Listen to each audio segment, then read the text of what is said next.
Em 1948, homens cortavam turfa nos pântanos do sudeste da Alemanha quando acharam uma cabeça humana.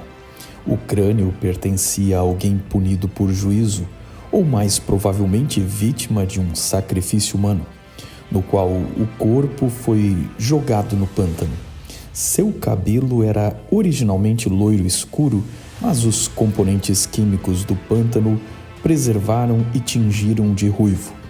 Havia um nó no penteado que o historiador romano Tácito, em sua obra intitulada Germania, havia descrito como característica dos homens livres da tribo dos suevos, parte de uma etnia que os romanos chamavam de germânicos. Este episódio faz parte de uma série sobre o primeiro século depois de Cristo e vai estudar os povos germânicos e nórdicos até a época simultânea aos acontecimentos da vida de Jesus. Bem-vindos ao canal Observatório 7, onde a história, arqueologia, antropologia, filosofia, ciência e arte fazem um diálogo com a teologia cristã. Curta, compartilhe e consulte nossa playlist para os episódios anteriores. Inscreva-se para acompanhar os próximos lançamentos e, para mais conhecimentos, observe nossa bibliografia abaixo do título. As imagens utilizadas são meramente ilustrativas, exceto quando especificadas, e foram retiradas de seu contexto original por pesquisa aleatória e reinterpretadas para ilustrar nossa própria narrativa.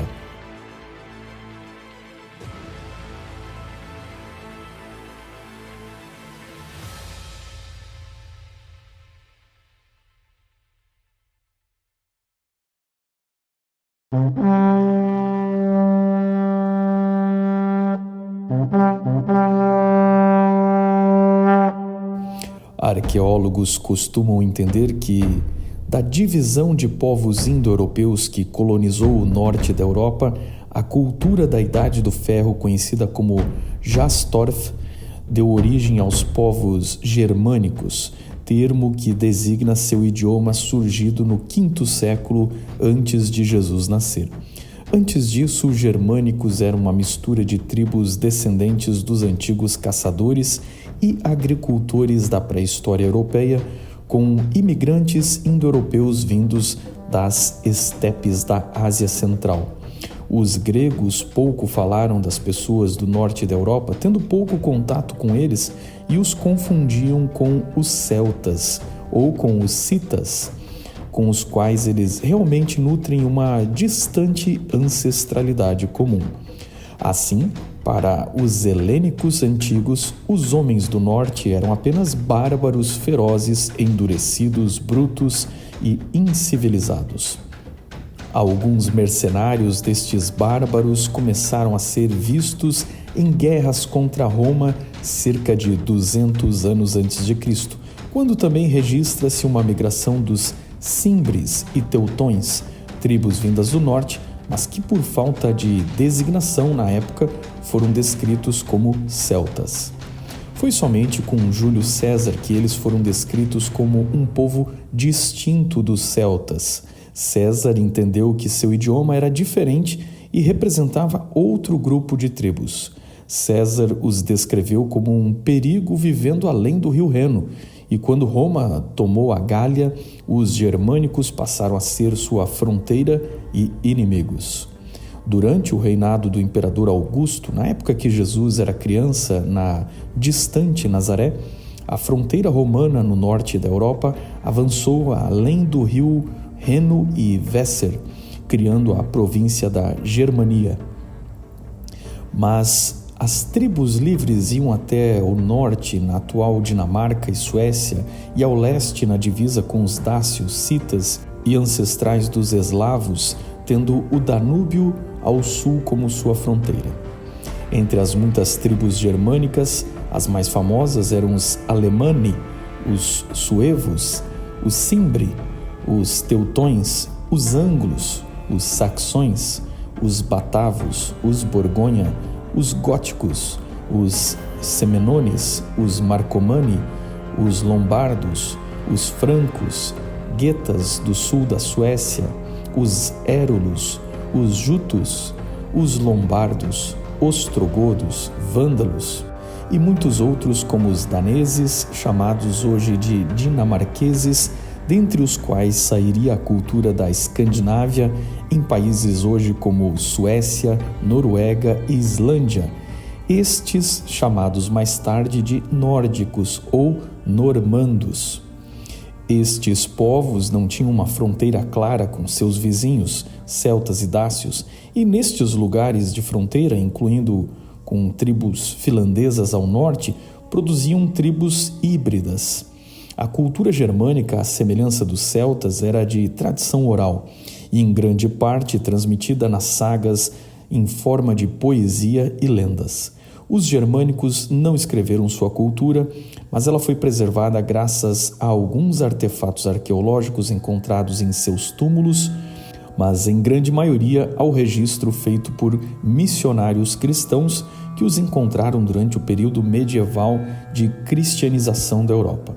Graças a isso, podemos saber que havia relativa tradição comum sobre os deuses, cosmologia e escatologia dos germânicos.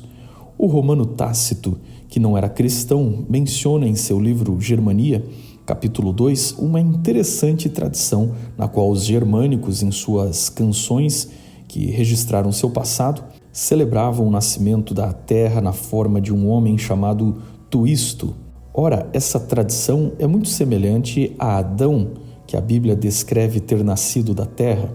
E para os germânicos, o filho deste nascido da terra, chamado Manus, é o suposto ser progenitor da humanidade através de seus 3 filhos, o que também nos lembra Noé, da Bíblia, e seus 3 filhos que deram origem à humanidade.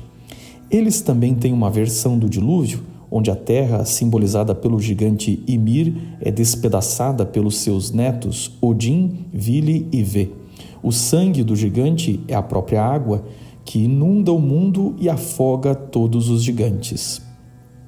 Como todas as religiões da Europa pagã, os germânicos cultuavam as forças da natureza e os ancestrais mortos, ancestrais tão antigos que agora eram tidos por eles como deuses. Apesar de não escrever e confiar mais nas canções como forma de transmissão, os germânicos tinham uma forma de escrita religiosa, as runas, que foram adotadas mais ou menos na época em que Jesus e os apóstolos desenvolviam seu ministério na Judéia. Eles diziam que as runas vieram dos deuses e eram apenas de uso litúrgico em madeira, ossos, chifres, pedras e peles de animais. A escrita sempre está associada com a magia e memoriais aos mortos. Os germânicos só foram realmente alfabetizados quando o cristianismo chegou e o primeiro livro em língua germânica produzido foi a Bíblia Gótica, muitos séculos depois, através dos missionários. Quando os primeiros germânicos foram romanizados, substituíram o panteão romano por seus próprios deuses equivalentes. A língua portuguesa é uma língua românica que substituiu seus nomes por numerais, mas em línguas como espanhol ou inglês ainda percebemos a influência dos nomes latinos originais ou dos nomes dos deuses germânicos equivalentes.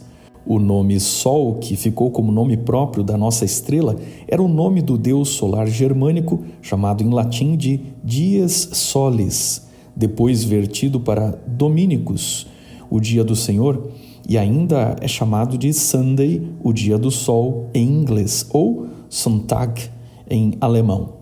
O culto solar se tornou ainda mais popular nos dias de Roma Imperial, e com isso foi este dia que substituiu o sábado, que era o dia sagrado para os judeus e também dos primeiros cristãos, quando nos dias do imperador Constantino, decretos para a observância do domingo foram emitidos.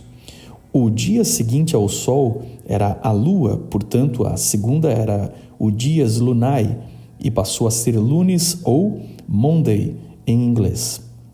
A terça-feira, chamada de dies martis, recebeu o equivalente ao deus germânico Tyr, o deus da guerra, e assim surgiu Thursday, o dia de Tyr. Os romanos comemoravam a quarta-feira em honra a Mercúrio, deus da comunicação com os mortos, e assim César identificou estes atributos com o deus germânico Wotan ou Odin, o deus mais adorado entre os bárbaros que diziam ser seus descendentes. Dias Mercuri, Miércoles no espanhol, Mercolede em italiano, Mercredi em francês, ganhou em inglês a versão Wednesday, o dia de Odin. Jueves em espanhol ou Joves em latim era a quinta-feira de Júpiter, o senhor dos raios, relido como o deus Thor pelos nórdicos, ou chamado de Donar pelos germânicos mais ao sul, e assim ela passou a ser chamada de Thursday, em inglês o dia do deus Thor, ou Donnerstag, em alemão, em referência à forma Donner do nome Thor. A famosa Friday em inglês, Viernes em espanhol, é claro que é a nossa sexta-feira, e o Shabat judaico, nosso sábado, era chamado pelos romanos de Dies Saturni, em honra ao deus Saturno, que foi abraçado pelos germânicos com este nome. Entretanto, pelo mais que a cultura popular tenha transformado completamente a identidade dos antigos deuses germânicos e nórdicos, sua religião em origem está alicerçada nas mesmas práticas da antiga religião pagã europeia que vimos nas crenças celtas pré-cristãs, ou seja, germânicos praticavam adivinhação, feitiçaria e sacrifícios humanos. Embora muitas de nossas fontes estejam limitadas ao pouco contato fronteiriço dos romanos com eles, a arqueologia tem nos ajudado a reconstruir o quadro de suas crenças praticadas muito antes do cristianismo chegar ao norte da Europa. Quando Jesus nasceu e viveu na Galileia, as tribos germânicas já estavam culturalmente formadas há 500 anos, e o norte da Europa possuía 25% de pântanos gelados de turfa, que hoje está desaparecendo devido à exploração deste recurso. Entretanto, estes pântanos têm revelado uma série de corpos mumificados naturalmente graças à condição química deste material, que deixa a pele negra e os cabelos vermelhos, mas conserva o cadáver de forma que podemos ler detalhes que contam uma história sobre eles. Muitos destes corpos foram achados na Dinamarca, como em 1952, quando acharam o homem de Graubeil, datado do terceiro século a.C. Ele era um camponês da Idade do Ferro que tinha no máximo 1,70 m e boa saúde, apesar de uma dor de dente e uma infecção por vermes. Sua última refeição foi um mingau pobre de ervas daninhas e cereais, e ele tinha, na época, uns 35 anos. Sua múmia nos conta tudo isso, pois os médicos legistas e cientistas puderam examinar em detalhes seu cadáver e, inclusive, reconstruir como ele foi morto. Ele foi levado nu para o pântano num dia de inverno, o que nos faz imaginar que, junto com ele, estava um sacerdote e um grupo de aldeões. Todos devem ter ficado olhando quando algum ritual foi feito, palavras proferidas, das quais nada sabemos, e então podemos saber, através da leitura de sua múmia, que ele recebeu uma pancada com algum tipo de clava que despedaçou sua perna esquerda, e neste momento ele deve ter caído de joelhos gritando em dor. E a seguir, o sacerdote germânico o puxou pelo cabelo e rasgou sua garganta de orelha a orelha, cortando traqueia e esôfago, o que imediatamente silenciou o moribundo, que se lavou em sangue e morreu instantes depois. A seguir, homens pegaram seu corpo nu, cobriram com musgos para ele não flutuar e jogaram no pântano, que possivelmente eles acreditavam ser um portal espiritual para ofertar aos deuses. Ele não foi o único. Mais de 500 múmias já foram encontradas além da Dinamarca em lugares como Alemanha, Irlanda, Holanda. A prática era muito comum e encontramos artefatos como mechas de cabelo, potes de comida, ferramentas e armas como oferendas. Em 1950 encontrou-se o Homem de Tollund, também na Dinamarca, talvez de algo como 500 ou 200 anos antes de Cristo. Era um senhor de 40 anos, tão bem preservado que até conseguimos captar as impressões digitais de sua múmia. Sua última refeição foi um mingau de aveia e grãos selvagens, talvez um pouco de peixe. Segundo os cientistas forenses, uma análise da marca do cordão trançado de couro preso ao seu pescoço indica que ele foi enforcado e suspenso. Se fosse uma execução, talvez seria tratado de maneira inglória, mas ele foi colocado no pântano em posição fetal, como se estivesse dormindo. Sua expressão facial ainda preserva um semblante sinistro de repouso, com o peso de sua cabeça sobre sua pele. Estava nu, usando apenas um cinto de couro e um gorro de lã, o que indica que não era meramente um bandido, e sim um sacrifício humano. O mito de Odin, o maior dos deuses, era famoso por ter se enforcado numa árvore e talvez este sacrifício do Homem de Tollund fosse relacionado a esse tipo de culto. Muito próximo a esta descoberta também é o achado nominado como Mulher de Elling, descoberta ainda em 1938, a 60 metros de onde mais tarde se achou o Homem de Tollund. Ela também morreu enforcada, tinha cerca de 25 anos e um longo cabelo de 90 centímetros, muito bem preparado para o momento da morte, com uma elaborada trança. As múmias são um testemunho de uma vida dura que produziu uma imaginação cruel naquelas pessoas, lendo o divino através da natureza brutal a qual estavam expostos. Estas religiões demonstram quanto o culto da natureza é insuficiente para revelar o verdadeiro caráter de Deus. E neste sentido, o cristianismo fez outro tipo de proposta ao mundo. Entretanto, nas leis e costumes da sociedade germânica pré-cristã, não se registrava obrigatoriamente a monogamia. Mulheres tinham menos direitos do que os homens, deviam ser fiéis e, embora isso não fosse requerido dos homens. Além disso, havia o concubinato, onde um homem livre podia casar-se com uma não livre. E é claro, como todos os povos da Idade do Ferro, havia a escravidão que afetava desde pessoas endividadas até prisioneiros de guerra. Os germânicos praticavam a agricultura e a pecuária, sua dieta também era complementada pela caça, pesca e frutos do mar. A cevada era usada para fazer pão e cerveja, assim como o trigo. A lã era o artigo mais importante na confecção das roupas e o ferro, muito importante para sua atividade peculiar de guerra, onde eram conhecidos por sua selvageria e força.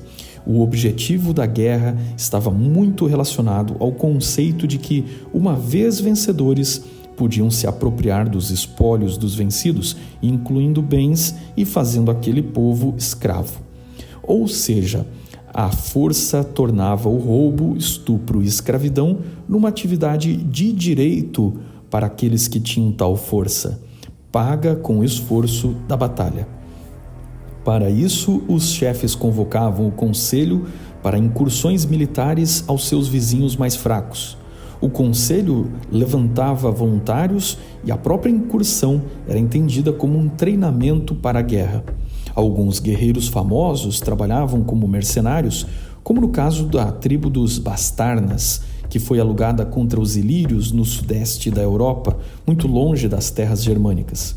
Quando em guerra total uma tribo se deslocava inteira, com as famílias inclusive, o que mais tarde originou as migrações germânicas, levando seus pertences em carros de bois. Os romanos os descrevem como desorganizados e liderados pelo exemplo do chefe, e não por comandos treinados. A única forma de estratégia conhecida por eles era a formação em cunha que avançava sobre o inimigo.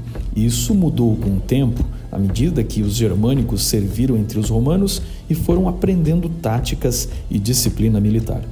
Quando em vitória, os vencidos eram sacrificados aos deuses da guerra. Em caso de derrota, o chefe perdia sua autoridade e posto, e relata-se de mulheres que mataram seus filhos e cometeram suicídio para não caírem como escravos nas mãos dos romanos. Usavam pouca proteção corporal, restrita a escudos, e nas armas lanças e espadas com uma predileção por machados. Neste período, quase não há uso de cota de malha e capacetes que serão mais usados séculos depois pelos descendentes destes povos. Os jovens aprendiam com seus próprios familiares a lutar desde a mais tenra idade e, por associação familiar, eles se reuniam ao redor de líderes tribais.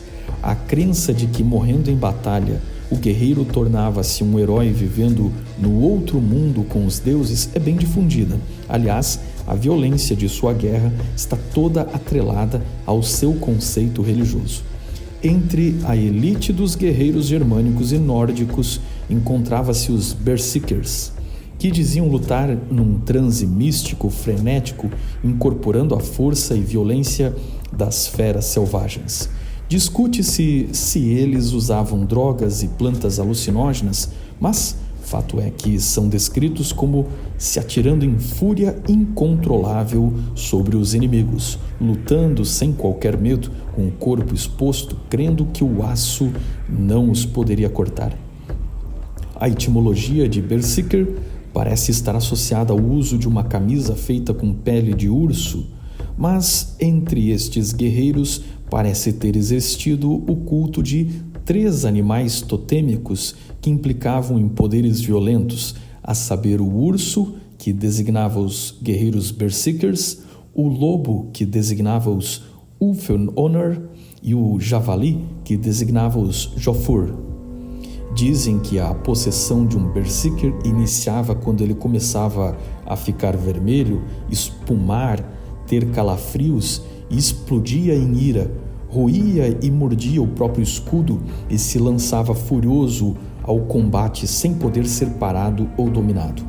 Romanos relataram sobre a fúria dos teutônicos e os povos medievais oravam para serem aliviados da fúria dos nórdicos. Os germânicos teriam uma longa história de parceria e guerras com os romanos e influenciariam na formação de toda a Europa, mas durante o Império Romano, Tibério, que anos depois seria o imperador, mais ou menos na época que Jesus nasceu, negociou tratados com os germânicos conquistados. Na tribo dos queruscos, o rei Segímero entregou seu jovem filho Hermann, chamado pelos romanos de Armínio, como garantia de paz. Os romanos levaram o menino e deram educação militar e uma carreira até o jovem germânico alcançar o posto de tribuno, sendo tão apreciado que conquistou a cidadania romana. Armínio retornou para sua terra mais ou menos na época em que Jesus, vivendo na Galileia, estava entrando na adolescência. Armínio deveria servir sob o comando de Públio Quintílio Varo, encarregado de anexar as terras além do rio Reno como província romana da Germania. Varo iniciou taxando as tribos dominadas e isso parece ter irritado Armínio, que voltou-se para o lado de seu povo nativo. Traindo o general Varo, ele orquestrou uma aliança entre as tribos germânicas que em 9 depois de Cristo se rebelaram. A tradição conta que Armínio jantou na noite anterior da batalha com Varo e ajudou a organizar as tropas e marchou por dentro da floresta de Teutoburgo, onde as legiões foram obrigadas a abandonar sua formação para percorrer os trechos mais estreitos, ficando completamente vulnerável. Os germânicos os esperavam numa emboscada e massacraram 3 legiões romanas, o equivalente a 20.000 soldados. Essa foi uma das maiores derrotas de Roma e, no período do início do Império, a mais expressiva.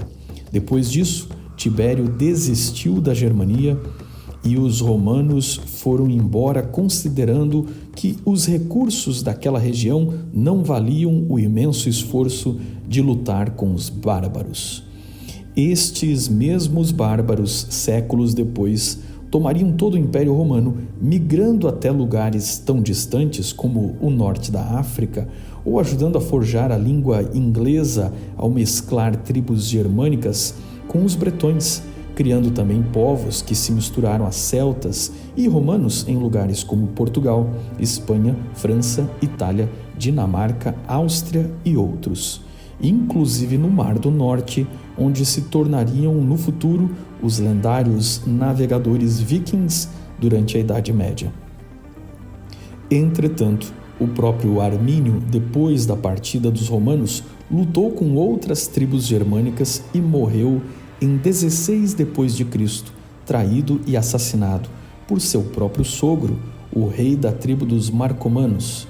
Tácito, historiador romano, chamou Armínio de libertador dos germânicos, e durante a Reforma Protestante, em dias de rivalidade entre germânicos aliados a Lutero e romanos aliados ao Papa, Armínio foi lembrado como símbolo da resistência protestante e chamado de pai dos alemães. Novamente sua figura tomou o vulto e forma lendária quando no final do século XIX ele virou o símbolo da unificação alemã.